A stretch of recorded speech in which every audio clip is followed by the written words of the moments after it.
the number one thing they have underestimated in the various people that have come after you, either politically or in the legal arena or elsewhere, is that they underestimate your audience. They underestimate your audience's commitment. They underestimate your audience's intelligence. They underestimate your audience's willingness to support and back each other and you by what they do financially and otherwise. Isn't WilmerHale the biggest in the country? It's one of the big. It goes back and forth between them and Baker McKenzie and Skadden Arps and a few others. But one of the most powerful, they are Twitter's law firm, for example. So I've gone up against WilmerHale in other contexts, and they put 5 lawyers on this. There were going to be 4 to 5 lawyers there. That's $7,000 to $8,000 an hour being incurred for this potential trial. That's how much money they'd already spent on the case. And they had spent hundreds and hundreds of hours on the case. So you're talking about this massive effort to crush you. And because your audience put up that final wall, that last wall, that real wall, they were unable to breach that wall. And when they realized it, they waved the white flag and said bye-bye. And nobody else is going to be willing to come. No competent, intelligent lawyer or other people are going to look at this, or political people are going to look at this and say, this is a smart strategy. This audience is much stronger than we thought, much smarter than we thought, much more willing to fight than we thought.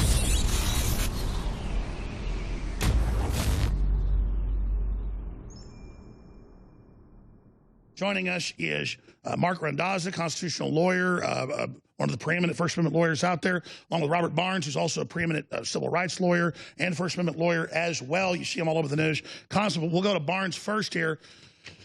It just went live on Infowars.com. Paul Joseph Watson put the blurb out. Infowars settles Pepe the Frog lawsuit, pays tiny settlement to creator Matt Fury. I told Paul the headline was, in major strategic victory was a sub-headline, but Paul does what he wants. We'll probably change the headline. But it's got Bob Barnes' statement in there, and it goes over this. So, Bob, thanks for coming on with us. We'll talk to Randazza here in a moment as well, who's been doing a great job piloting this up to this point with you that came on recently.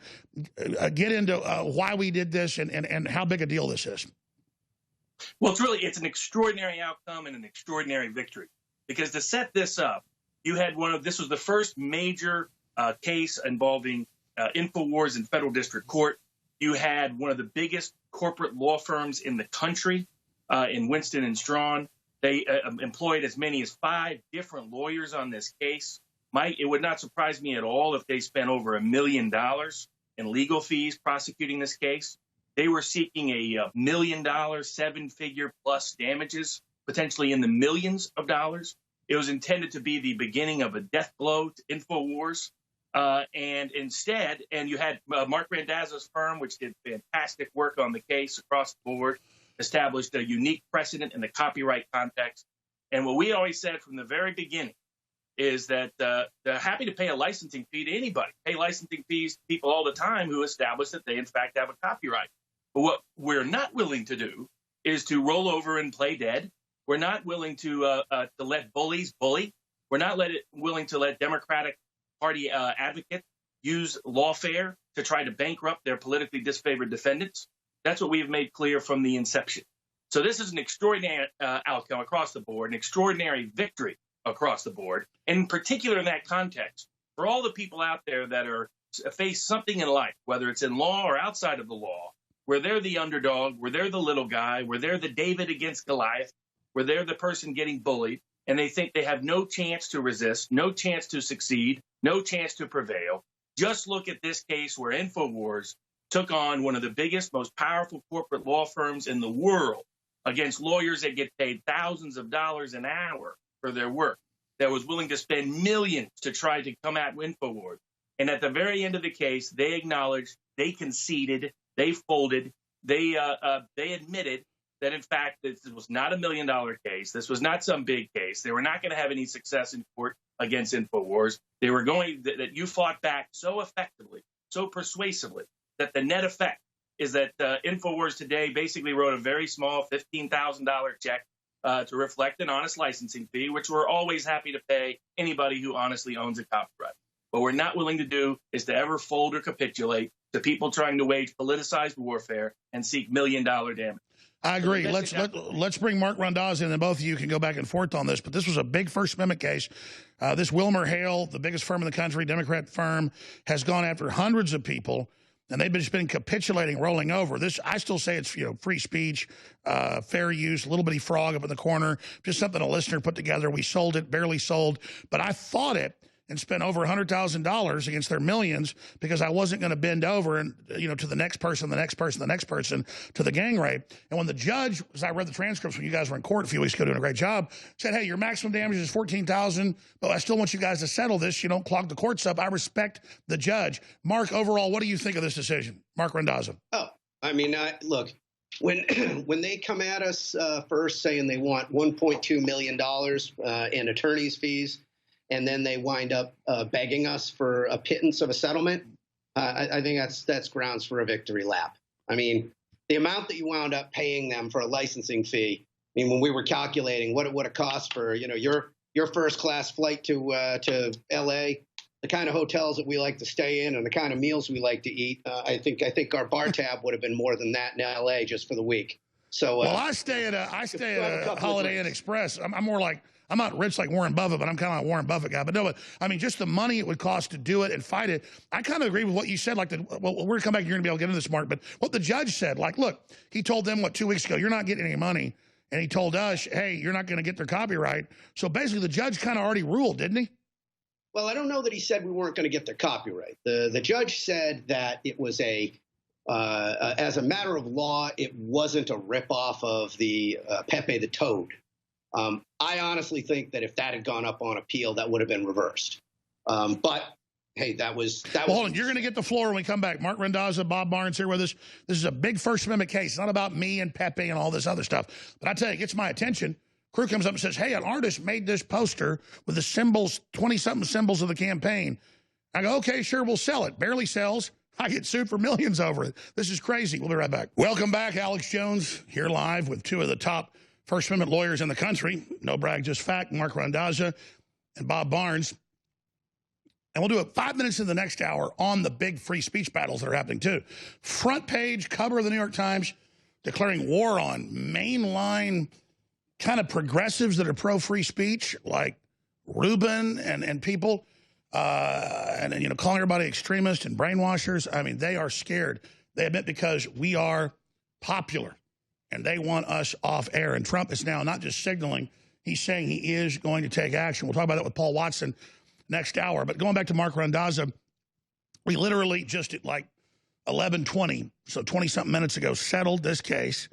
We could have kept hammering him. We could have taken him to court. We could have embarrassed him with fury, saying, I don't own this. Everybody can use this frog. In 2015, he admitted in deposition he really said that. Oh, my God, use it. Anybody can use it. We have some composite with a little frog up in the corner. And then they say we've stolen his frog and done all this. So it is a big deal when they wanted millions of dollars. And when they spent over $1 million, hell, they sent 4 lawyers here, all the depositions, all the time. We deposed them, all their briefs, all their propaganda. But my biggest thing, Mark Randazza, was Hillary in her alt-right speech 2 months before the election, 2016, said, and this frog, it's white supremacist. Well, no one was even saying that then. It was a joke. When she said that, it got even bigger. And so they say Jones sued for using the white supremacist frog. Well, they're the ones that made it white supremacist. I have nothing to do with that. So it's so many levels, this weird psyop of this frog, and I get sued over it. And they spend over $1 million reportedly, and they're going to destroy me, and they're going to get $2.4 million, and then now it's $15,000 because we didn't blink going into trial. I mean, we'd be stupid, I guess, to go into the trial, even though we'd win. What will we get? We don't want the stupid frog. Mark Randazza. Yeah, I mean, look, it would have been, I think if we'd gone to trial, I can't imagine a jury looking at his statements where he released this thing to the public and saying that they believed him, that that's not really what he meant. He regretted it afterwards is what I think they would have thought. But, at the end of the day, you got to make smart decisions and fight another day. And again, like I was saying before, I mean, this amount that you settled this for. I mean, that's a bar tab at a topless club, for one good night. So what the heck? So let me ask you this then. These are great headlines you're putting out, Mark, but they're going to declare victory. So let me ask you this, and then let me ask Bob this. They're going to say Jones settles and says he won't be a white supremacist anymore. It's Hillary that defamed the damn frog, not me. We're not white supremacists. We never said it was white supremacists. I'm sick of them. They bring up Sandy Hook in my name constantly and say I'm doing it. They're the lawyers that live off the dead kids, not me. It's the same thing with the frog. They ruined the frog. I don't want the frog because Hillary turned it into a Nazi. Yeah, I mean, look, it's this was never about the frog. You know, there's a reason that they went after only people of a certain political persuasion who used it. And they went after a lot of small fish who capitulated really quickly because they didn't have the resources that you had in order to fight it. And the fact that you put up a wall that stopped them for so long, I mean, I think they were very much afraid of going to trial. I mean, there's a reason that they came begging for a settlement. And there's a reason that they took such a tiny amount when, you know, a couple weeks ago, they had their chest puffed out with 7 figures in front of you. So, look, I would say that this should be a good warning to anybody who wants to come after you over politically motivated garbage like this. You know, you paid them a settlement, but, you know, this reminds me of the Battle of Bunker Hill. You know, technically the British took that hill, but that was the end of the war for them. And I think that this should be a warning sign that anybody who wants to come for a politically motivated suit against you, you're willing to spend the money and spend the time and go to litigation. And heck, if everybody out there wants to invest, you know, $1 million to get $15,000, you know, they're going to get a return of about 1.2 cents on the dollar. Go for it. If Wilmer Hale can run a law firm that way, I would really. I totally agree. And Mark, here's my philosophy. If I go bankrupt and get shut down fighting, I'm going to sleep good at night. Anytime I think about rolling over, I literally can't sleep. I have panic attacks. I'll be honest. People ask, like, am I fearless? Yeah, I'm afraid of fear. And the only way I think this is a real victory. It's why we did it. I didn't want to go in there frivolously over $15,000, have a whole trial and spend hundreds of thousands. And I knew they'd still lose, but then it would just be spun by the media and they'd probably have some nut, you know, shoot me in the parking lot or something. I had a bad feeling about the whole deal. So you know, that's where this is going. But this is a big deal to show what these bullies are up to and what happens when you stand up to them. But I want to thank the listeners and viewers because I haven't plugged this whole hour. Without you buying the videos and the books and the films and the supplements and the radios and the optics and all the great stuff we sell, we couldn't put on one hell of a junkyard dog fight against these bastards. So I want to thank you, Mark, for the great job you've done. We'll get your brief comment on the biggest you know, First Amendment attacks we've seen now unfolding and the next phase. But going back to Bob Barnes here, also working on the case and helping settle it, other key points about this that people need to know and understand. Absolutely. So it was fantastic work by the Randazza law firm, and the evidence of that is in the outcome. You rarely see any copyright suit go for a year in litigation with a big, powerful corporate copyright law firm prosecuting the case, willing to spend over $1 million in legal fees, ever settle for a publicly disclosed $15,000. Sometimes they'll demand that these settlements be held secret or be held confidential, and so people infer these huge settlements that didn't happen. Here, you almost never see this outcome.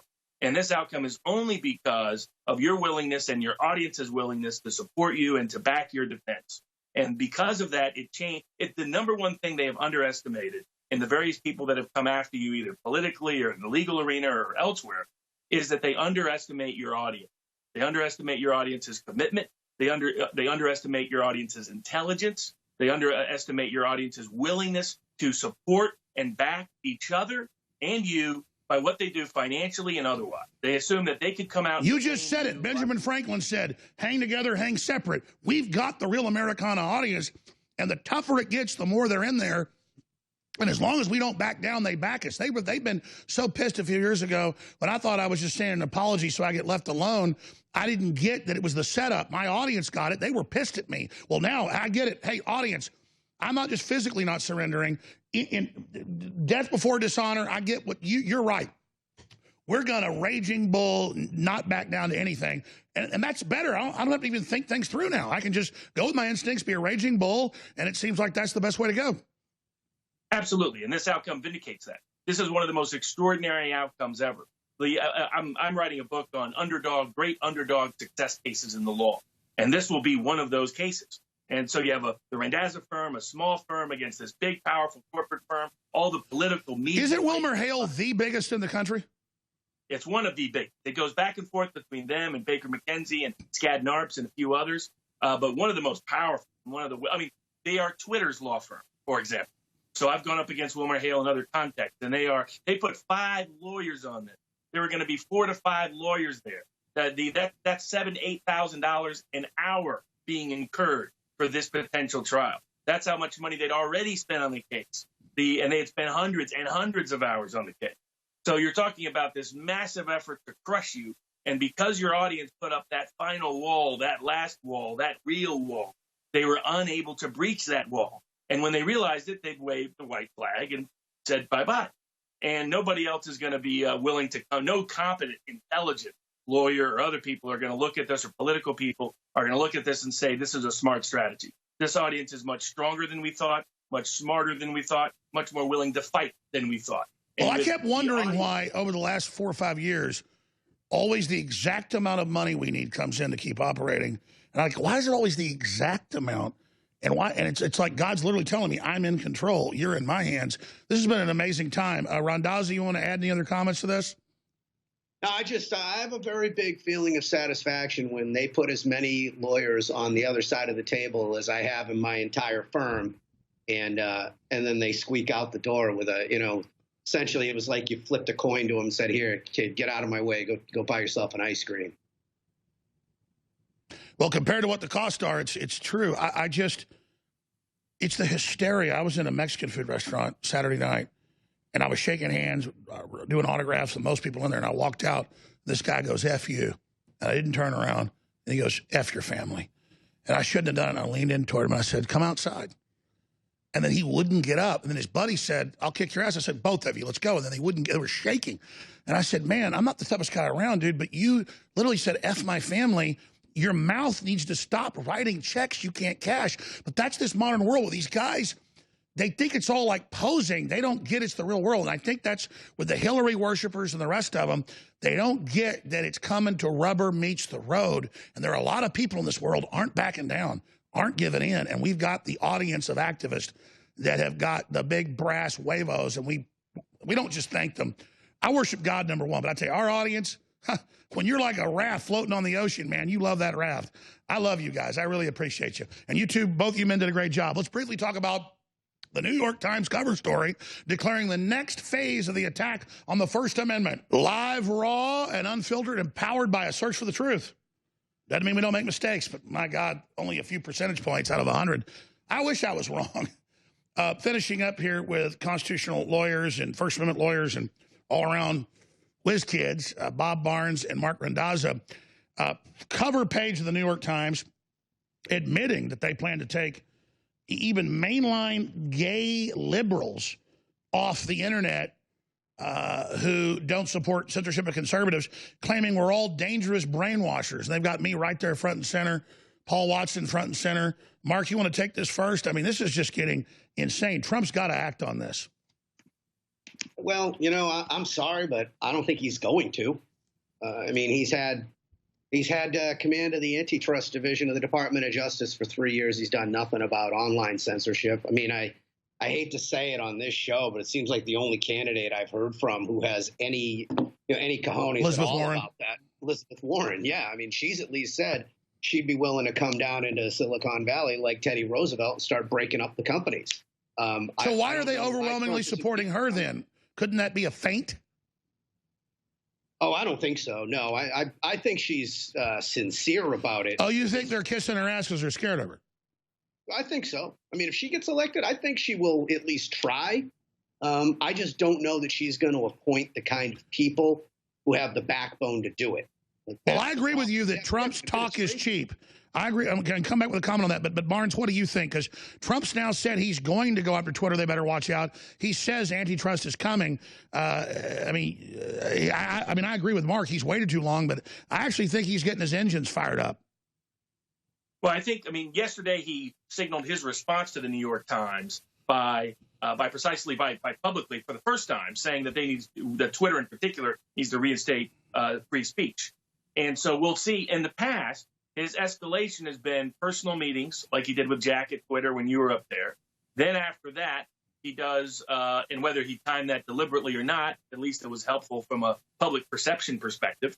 And then on top of that, he's now taken the second action of be making a public statement directly on Twitter. And if you look at how he handled confidentiality issues and sort of the deep state coup against him, he used a similar approach. First, he did personal meetings. Then he did public statements on social media. And right when people thought, well, he's never going to do anything about it, he's never going to take action on it, and for a lot of good reasons they thought that, because they hadn't seen it for a year and a half, all of a sudden then he unleashes Attorney General Barr to do so. Well, that pattern is correct, and I hope you're right. Mark Randazza, what do you think?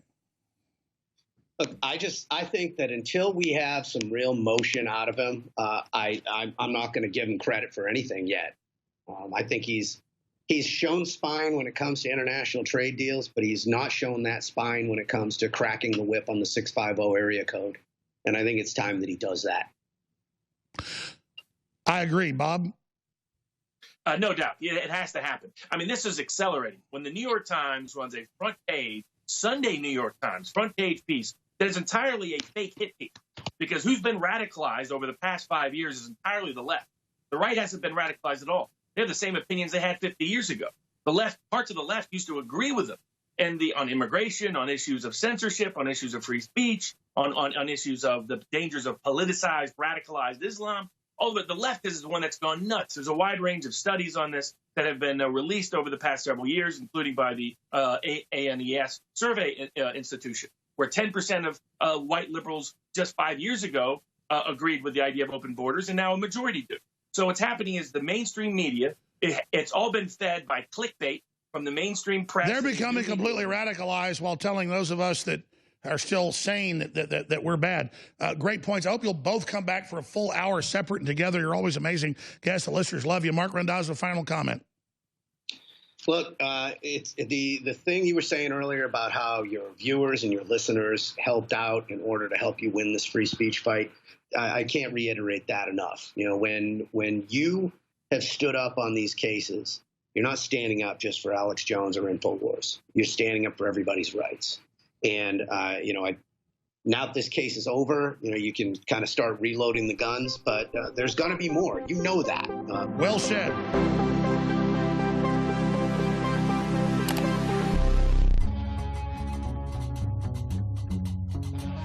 DNA Force Plus, our most advanced formula yet.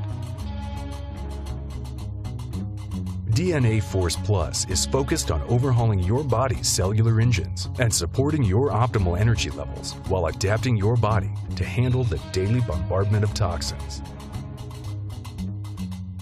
DNA Force Plus contains a combination of the best adaptogens on the market to help your body adapt and bend, not break. Hand-picked adaptogen herbs help protect your body on a cellular level. It's time to try the newest version of one of our most powerful formulas yet with DNA Force Plus.